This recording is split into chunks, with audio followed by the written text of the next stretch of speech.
여러분 안녕하십니까? 안전지대 119의 안전지킴이 아나운서 황진아입니다. 모든 재난사고들은 우리가 방심하거나 부주의하는 바로 그 순간 곧바로 우리에게 들이닥치는데요.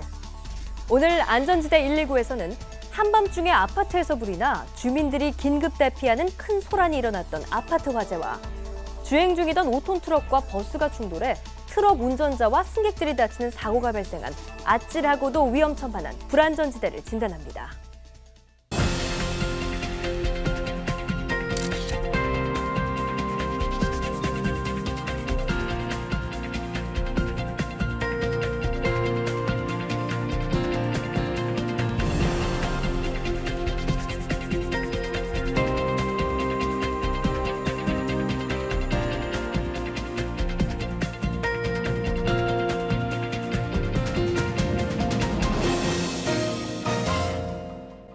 안전지대 119처럼 국민의 안전이 최우선인 전문가 모셨습니다. 서울시립대 도시방재안전연구소 부소장 이영주 교수입니다. 교수님 어서 오십시오. 네, 안녕하세요.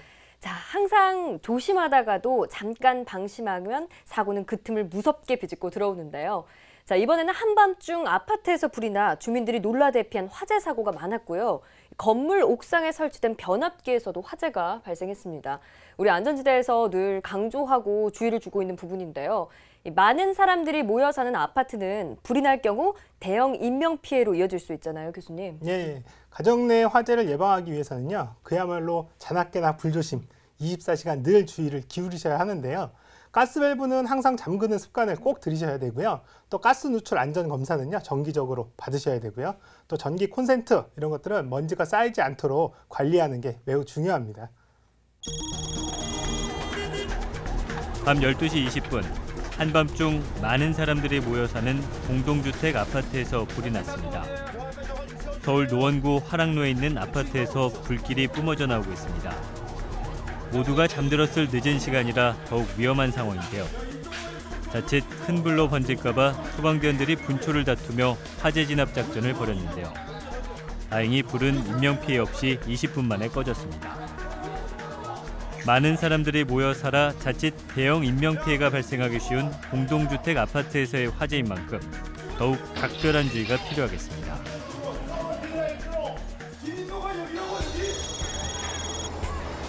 (7시 13분) 초저녁 서울 노원구 월계로에 있는 아파트 11층에서 화재가 발생했습니다.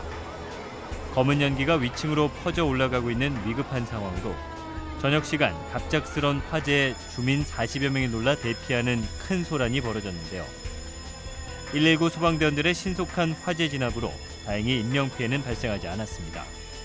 경찰과 소방당국은 방 안에 놓여있던 김치냉장고 뒷부분에서 불이 시작된 것으로 보고 정확한 화재 원인을 조사 중입니다.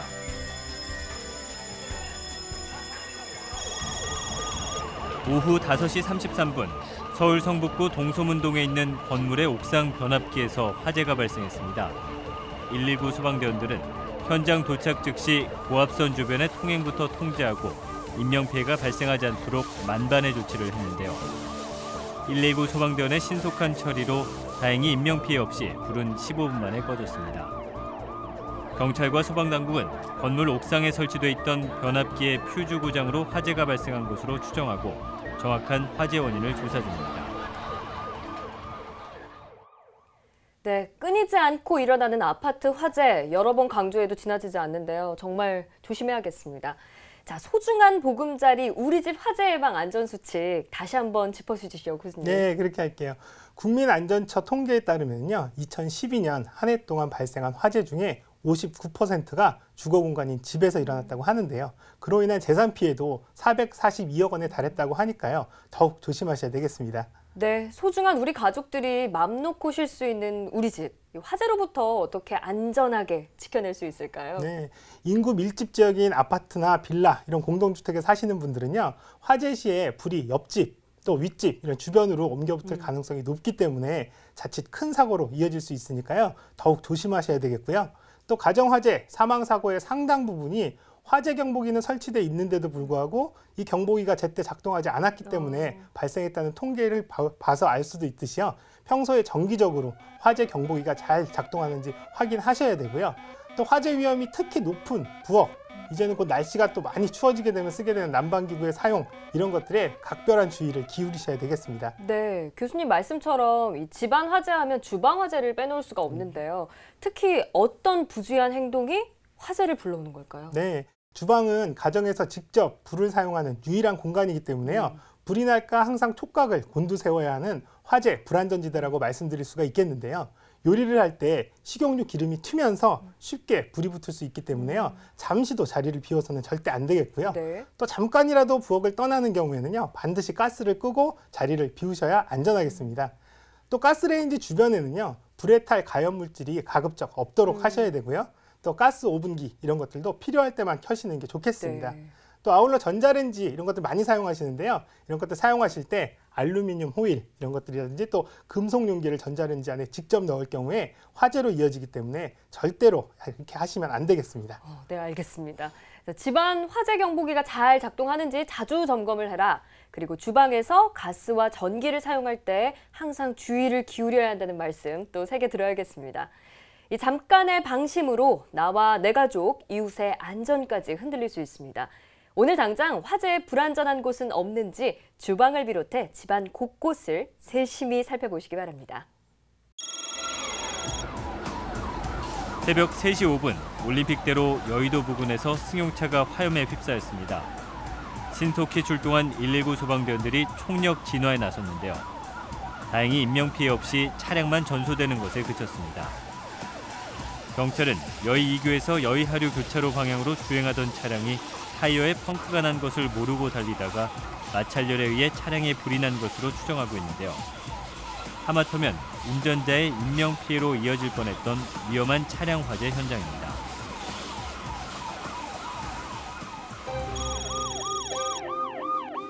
오전 9시 20분 서울 강동구 강동대교에서 교통사고가 발생했습니다. 도로에 흩어진 파편들이 사고 당시의 충격을 여실히 말해주고 있는데요. 심하게 찌그러진 차 안에 갇혀있는 운전자 구조가 무엇보다도 급한 위기 순간입니다. 119 구조대원은 차량 앞유리를 드러내고 인명구조에 안간힘을 쓰고 있습니다. 가까스로 차 밖으로 구조된 운전자는 생명에는 지장이 없어 참으로 다행인데요. 경찰은 외곽순환도로 천호동에서 구리 방향으로 주행 중이던 차량이 강동대교 좌측 가드레일을 들이받은 후 중앙분리대를 정면으로 추돌한 사고로 파악하고 정확한 사고 경위를 밝히려고 정밀 조사를 벌이고 있습니다.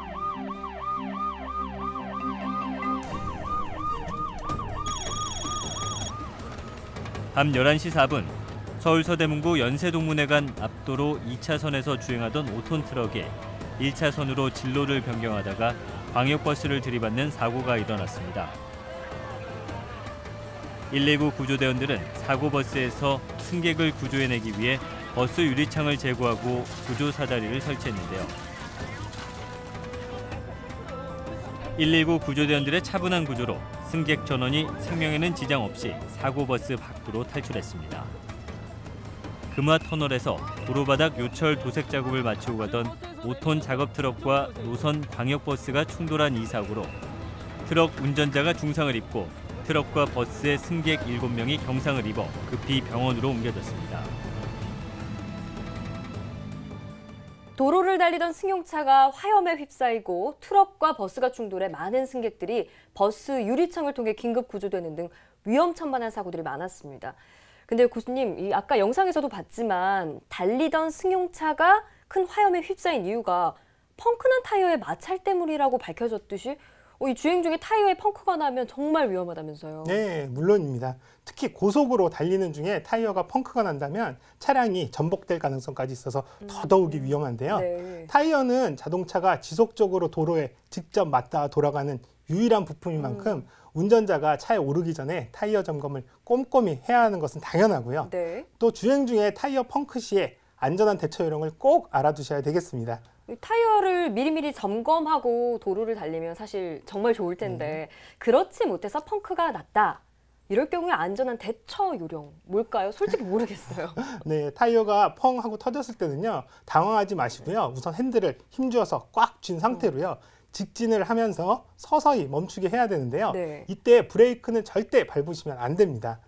근데 교수님, 달리다가 펑크가 나면 멈춰야 되잖아요. 근데 브레이크를 밟으면 안 되는 이유가 뭐예요? 네, 아주 좋은 질문인데요. 이유를 설명하기에 앞서서 타이어가 펑크 났을 때 브레이크를 밟았을 때와 네. 브레이크를 안 밟고 힘주어 핸들을 잡아서 정지할 때를 비교한 실험 영상부터 우선 좀 보시죠.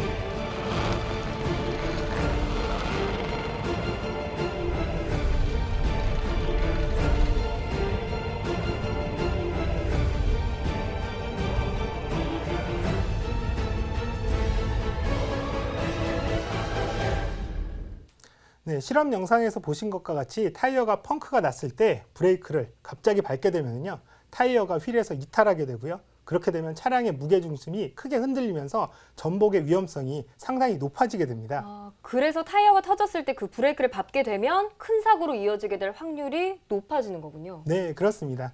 타이어가 펑크가 났을 때는요, 비상등을 켠 채로 속도를 서서히 줄여서요, 안전한 곳에 대피를 시키고요. 또 자동차 정비업체에 연락을 하거나 혹은 보조 타이어로 교체를 하는 것이 중요합니다. 네. 이렇게 마모된 타이어는 고속주행 중에 쉽게 파손될 수 있기 때문에 타이어의 표면이, 즉 홈 속에 돌출된 부분이 1.6mm까지 닿으면요, 새 타이어로 교체를 해주시기 바라고요. 그리고 마지막으로 타이어에 열을 내려주기 위해서요, 2시간 주행을 했다면 10분 정도 휴식을 취해 주시는 것도 잊지 마시기 바랍니다. 네, 타이어는 차와 도로가 직접 맞닿는 중요한 부품이라는 사실 명심하시고요. 타이어 마모도 꼭 확인해 주세요. 저번에 우리가 확인한 적이 있었는데요. 이 100원짜리 동전을 타이어 홈에 거꾸로 넣어봤을 때 이순신 장군의 관모가 잠기지 않고 보이면 타이어 즉시 교체식이라는 점 잊어서는 안 되겠습니다.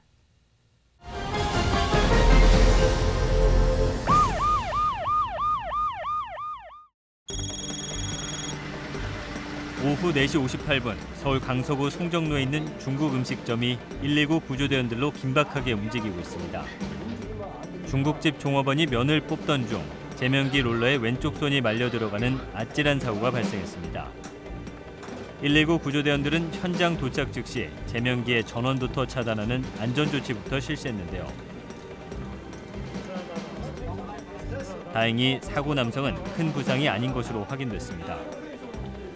음식점 주방에서 기계 끼임 사고가 끊이지 않고 발생하는 만큼 아무리 숙달됐다 하더라도 기계를 사용할 때는 사용 기본 원칙을 꼼꼼히 준수해 이러한 일터 안전사고가 발생하지 않도록 다시 한번 경각심을 일깨워야겠습니다.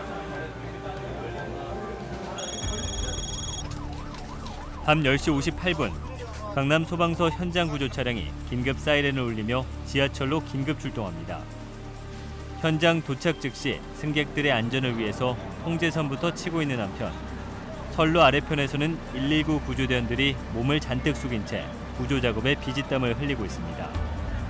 지하철 분당선 한 티역에서 지하철을 기다리던 20대 남성이 전동차 선로로 떨어지는 아찔한 선로 추락 사고가 발생했습니다. 만취 상태에서 선로에 떨어진 남성은 사고 순간 역내로 들어오던 전동차가 비상경적을 울려대자 다행히 정신을 가다듬고 선로 옆 빈 공간으로 몸을 피해 약간의 부상만 입은 채 가까스로 목숨을 건질 수 있었는데요. 이 사고로 지하철 운행이 30분가량 중단돼 늦은 밤 시민들이 큰 불편을 겪었습니다. 경찰과 소방당국은 만취 상태였던 남성이 발을 헛디뎌 선로에 추락한 것으로 보고 정확한 사고 경위를 조사 중입니다.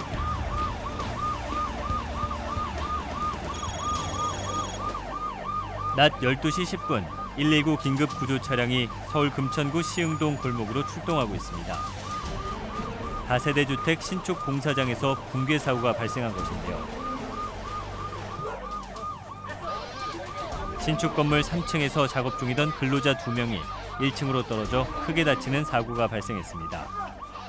신축 다세대 주택 건물 3층 작업장에서 인부 4명이 거푸집에서 콘크리트 반죽을 채워넣는 타설 작업을 하던 중 바닥이 무너져 내린 이 사고로 인부 2명이 안면부 출혈과 허리 통증을 호소해 병원으로 급히 이송됐습니다.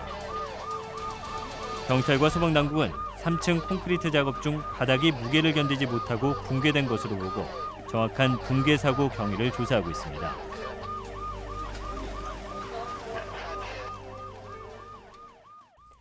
음식점 기계에 손이 끼이는 아찔한 사고 외에도 지하철 선로 추락 사고가 또 일어나 하마터면 큰일 날 뻔했습니다, 교수님. 네, 방금 본 지하철 선로 추락 사고가 일어난 곳이 지난번에 배창호 영화 감독이 추락한 곳과 같은 지하철역이어서요. 스크린도어의 설치가 더욱 시급하다는 안타까움이 드는 반면에요. 또 지난 29일에는 서울 지하철 2호선 강남역에서 사고가 일어났는데요. 네. 스크린도어 그 자체보다도 안전수칙 준수가 더 중요하다는 것을 알려주는 그런 사고였습니다. 네, 이거 뭐 많은 분들이 주의 깊게 이 기사를 보셨을 텐데 강남역 지하철역 선로에서 정비업체 직원이 열차와 스크린도어 사이에 끼어서 사망한 안타까운 사고가 발생을 했습니다. 네, 그렇습니다. 스크린도어 고장 신고를 받고 현장에 도착한 정비업체 직원이요. 정비 작업을 하다가 들어오는 전동차에 사고를 당한 것인데요. 2인 1조 이런 작업 매뉴얼을 지키지 않고 작업을 하다가 사고가 발생한 것으로 이렇게 알려졌는데요. 지하철 선로 작업은 물론이고요. 또 모든 선로 작업을 할 때 2사람 이상이 팀을 이뤄 작업하게 하는 것은요. 작업자가 시간에 쫓기는 급한 마음에서 작업에 몰두하다 보면은 전동차가 진입하거나 이런 위험 상황이 발생하는 것들을 감지하지 못할 수가 있기 때문에 그렇게 하는 것입니다. 모든 사고의 주된 원인은 부주의 또는 인재라는 점 매우 안타깝게 생각이 되네요. 그러네요, 교수님. 자, 그리고 또 지하철역 사고 외에도 공사장에서도 작업 중이던 근로자가 추락해서 구조하는 이 아찔한 공사장 추락 사고 또 일어났는데요. 왜 이렇게 공사장 안전사고 끊이지 않는 걸까요? 네, 잠시 후에 안전연구소에서 다룰 내용인데요. 공사장 안전사고가 끊임없이 나는 이유는 안전시설이 잘 갖춰져 있지 않거나 또는 또 부실 시공이 있거나 또 그리고 본인의 부주의로 인해 잦은 사고 소식을 우리가 접하게 됩니다. 네, 교수님 그러면요. 지체하지 말고 바로 들어가죠. 자, 공사장, 작업장 안전사고 원인과 대책 알아봅니다.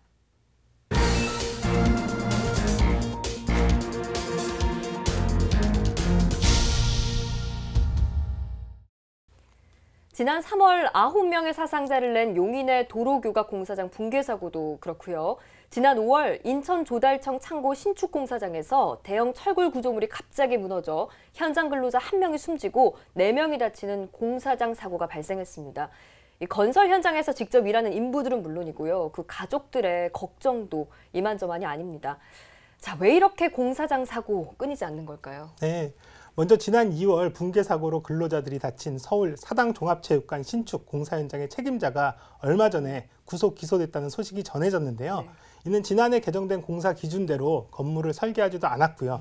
또 시공과 감리를 소홀히 해서 붕괴 사고의 원인을 제공한 혐의를 받고 있습니다. 이런 붕괴 사고의 원인으로 제일 먼저 부실 공사를 꼽을 수가 있겠습니다. 네. 많은 사람들이 일하고 또 먹고 살아야 하는 우리들의 삶의 터전인 이런 안타까운 공사장에서의 추락이나 붕괴 사고, 미연에 방지할 수 있는 방법은 뭐 없을까요, 교수님? 네, 국토교통부 그리고 또 한국시설안전관리공단은 공사장에서의 붕괴 사고를 예방하기 위해서요. 국토교통부 5개 지방 국토관리청을 순회하면서 예방 교육을 하기도 했는데요. 일단 건설 현장 사고를 막기 위해서는요. 철저한 관리, 감독 이런 것들이 필요합니다. 내년 5월부터는요. 건설 현장에서 발생한 사고를 숨기거나 은폐하는 시공사와 감리업체에 대해서요. 과태료를 최고 300만 원 이렇게 부과를 한다고 하니까요. 국토부에서 밝힌 내용들 잘 확인하고 계시면 되겠습니다. 근데 그 사람이 죽고 사는 사고인데 300만 원 과태료라고 하니까 조금 저는 부족하다 이런 생각이 드는데요. 뭐 교육도 있고 제도도 있고 그럼에도 불구하고 산업 현장에서 사고는 지금도 뭐 끊임없이 일어나고 있잖아요. 네. 건설 인부 당사자의 어떤 생사가 걸려 있고요. 또 가장이 사고 위험성이 다른 직종보다 상대적으로 높은 이러한 건설 현장에서 일하는 가족들의 걱정, 슬픔에 비하면 처벌은 솜방망이처럼 보이기도 하는데요.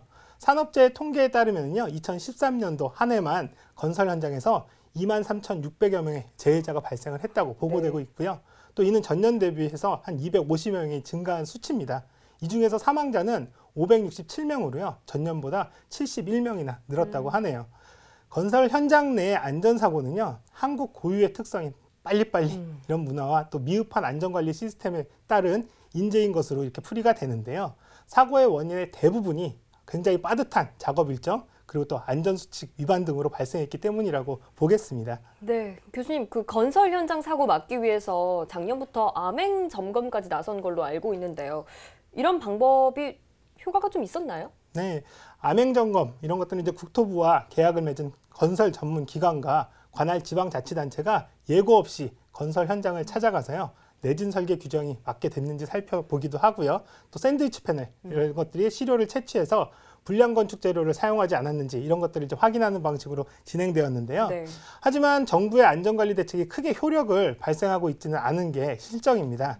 20년 전부터 이어져 온 주먹구구식 공사 문화가 근본적으로 변하지 않고 있다는 지적이 많이 있습니다. 네, 정말 수많은 사람들의 생명과 안전이 걸려있는 공사 현장입니다. 강력한 법이 아니더라도 지켜져야 할 안전 수칙들 꼭 지켜져야 할 텐데요.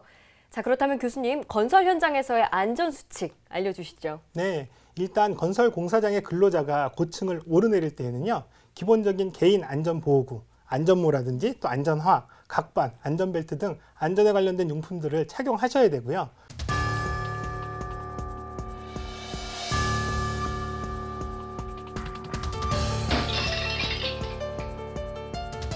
또 고층을 오르내릴 때 계단으로 올라가면 개인 안전보호구를 착용하는 것은 물론이고요. 호이스트, 이런 가설용 엘리베이터를 사용해서 올라가실 수도 있거든요. 이럴 때 안전통로를 확보해서 그곳으로 항상 통행하실 수 있도록 하고요. 다만 고층의 외부에서 작업을 하실 때는 안전벨트의 고리를 비계 파이프 등에 걸고 안전한 상태에서 작업을 하셔야 됩니다. 네. 물론 안전 난간대와 안전발판의 설치는 기본이 되어야 되겠죠. 네, 그렇다면 추락재해와 낙하물재해를 방지하기 위해서 건설 현장에 이렇게 설치되는 설비들은 어떤 게 있을까요? 네, 추락이라든지 낙하물 등 이런 것들이 발생될 수 있는 부분들은요. 건물 외부 또는 건물 내부에 상하로 오픈된 부위들이 주로 이제 많이 있거든요. 이런 건물 외부로는 안전 난간대라든지 안전망, 또 낙하물 방지망 등이 이렇게 설치가 되고요. 네. 또 그리고 거푸집 이런 것들, 콘크리트를 부을 때는요. 우선 기본이 되는 개인 안전 보호구 이런 것들을 작업자들이 꼭 착용하셔야 되는 것을 잊지 마시기 바랍니다. 또 공사 현장에서는 위험 요소가 굉장히 많거든요. 따라서 기본적으로 개인 안전 보호구 착용은 필수입니다. 안전 시설물도 마찬가지고요. 또 안전사고로 사망사고가 발생한다면 최소 3억에서 4억 정도의 비용, 그 이상의 비용이 들 수도 있고요. 또 공사 중단이라든지 또 이에 따른 또 매출 손실 이런 것들이 엄청난 불이익이 발생할 수도 있습니다. 그렇기 때문에 시공업체들은요. 당장 눈앞에 안전관리 비용을 안 써도 될 낭비로만 생각하지 마시고요.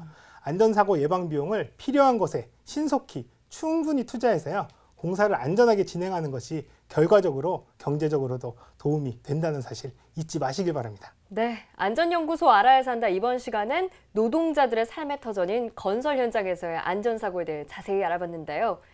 이 생명과 연결된 만큼 공사장 안전 대충대충 하지 말고 시시해 보이는 작은 안전수칙까지도 꼼꼼히 지켜 대한민국 전체를 안전 대한민국으로 만들어서 소중한 생명과 가족을 잃는 슬픈 일이 다시는 없게 해야겠습니다. 자, 이번 순서는 교통사고 없는 대한민국이 되길 바라는 의미에서 꼭 필요한 사고 복귀 시간입니다. 위기의 순간에서 안전지혜를 다시 찾아보는 블랙박스 속으로 지금 들어갑니다.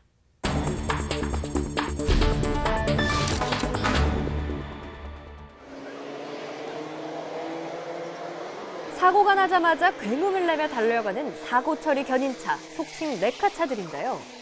마치 카레이스를 방불케 해 레카차 레이스라고까지 걱정스럽게 불립니다. 사고 현장에 먼저 도착하는 레카차가 사고차 처리를 혼자 도맡아 하는 속칭 승자독식 시스템의 레카차 먹이사냥 정글세계.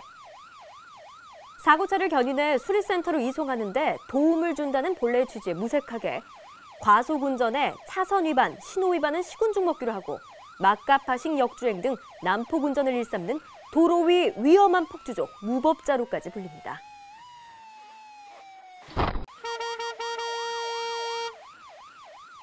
사고차를 도와서 수리센터로 견인해주는 본래의 역할에서 멀어져 점점 도로 위 흉기가 돼가고 있는 레카차. 착한 사고 도우미가 아니라 오히려 사고 유발자라는 오명까지 뒤집어 쓴 위협적인 존재로 변한 지 오래라니 기가 찰 노릇입니다. 과속으로 추월해가는 레카차입니다. 과속 방지턱까지 피해가며 바쁘게 달려가는데요. 저기 저 높이 제한 구조물을 떨어뜨리고 그냥 가버리는데 한마디로 도로 위 무법자입니다. 어느 차라도 과속이 허가된 차는 세상에 없는데요. 사고 현장에 먼저 도착하려고 과속 질주하는 레카차. 충돌하고 맙니다. 사고차 구하러 달려가다가 자기가 퇴를 사고 내고 마네요. 도로 위 막무가내 레카차의 과속사고입니다.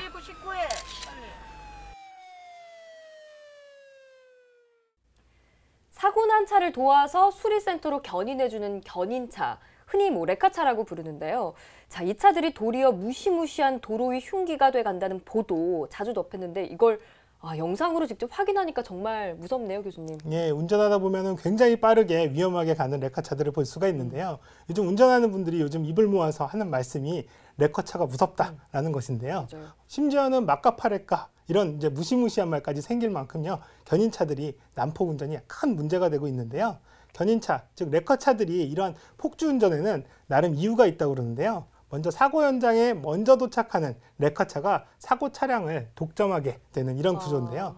이런 승자독식이라는 업계의 관행 탓으로 먼저 도착하는 견인차가 사고 차량을 끌고 정비소로 넘겨주면 네. 견인료뿐만 아니라요. 수리비의 20~30%에 해당하는 수수료까지 챙길 수가 있기 때문에 사고 위험을 뻔히 알면서도 과속운전이라든지 차선 위반, 역주행 등 난폭 운전을 물불 안 가리고 경쟁하듯이 하고 있다는 건데요. 네. 심지어는 레카차가 너무 많이 달려와서 사고 수습에 방해도 되고요. 교통도 더 혼란하게 만드는 경우들도 굉장히 많습니다. 저도 겪어본 적 있어요. 자, 그래서 경찰에서 9월 1일부터 이런 과속, 난폭 운전을 일삼는 견인차들을 집중 단속한다면서요. 네, 그렇습니다. 그렇긴 하지만 사고 현장에 늦게 도착하면 견인차 기사에게, 거액의 벌금을 물게 하는 업체도 있다고 하는데요. 네. 이렇게 레카차 기사들을 돈벌이로 내모는 업체들의 실적 강요가 레카차 기사의 조폭화를 부추기고 있다는 지적도 있습니다. 폭주 경쟁의 승자가 모든 걸 독식하는 승자 독식의 구조를 바꾸지 않는 한 레카차에 목숨을 건 질주는 경찰 단속에도 불구하고 계속될 것 같습니다. 네, 이 사고를 수습하러 보낸다기보다 돈벌이하러 보낸다는 이 업주들의 인식이 바뀌지 않는 한 또 승자 독식의 업계 관행이 사라지지 않는 한 전국 12,000대 레카차들의 먹이 사냥 정글 같은 이 위험한 질주는 멈추지 않을 것 같아서 정말 걱정입니다. 자, 사고를 복귀하고 재난에 대한 정보를 서로 나누어 대한민국 모든 곳을 안전지대로 만들어갈 안전지대 119. 여러분의 안전에 대한 소중한 지혜와 블랙박스 영상 제보를 기다립니다. 지난 29일 저녁 서울 지하철 2호선 강남역에서 일어난 정비업체 직원 사망사고. 생각할수록 안타깝기 짝이 없는데요. 이 근본적인 재발 방지책 마련은 뒷전이고 책임 떠넘기기 공방마저 벌어지고 있어서 주위를 더욱 안타깝게 하고 있습니다. 네, 지난 2013년에 이런 사고가 있었을 때 급하게 스크린도어 설치하는 데만 급급해서요. 스크린도어의 정비와 관련되는 안전사고 방지 규정은 채 마련되지 않았다고 하는데요. 안전사고가 갈수록 늘어나고 있는 산업 현장, 소중한 우리 국민들의 안전을 위해서 더 이상 땜질식 사고 수습책은 절대 안 되겠고요. 정부 당국의 철저한 조사와 책임자 처벌이 있어야 될 것으로 이렇게 보입니다. 네, 그렇습니다. 안전은 결코 선택이 아닌 우리들의 공동 운명입니다.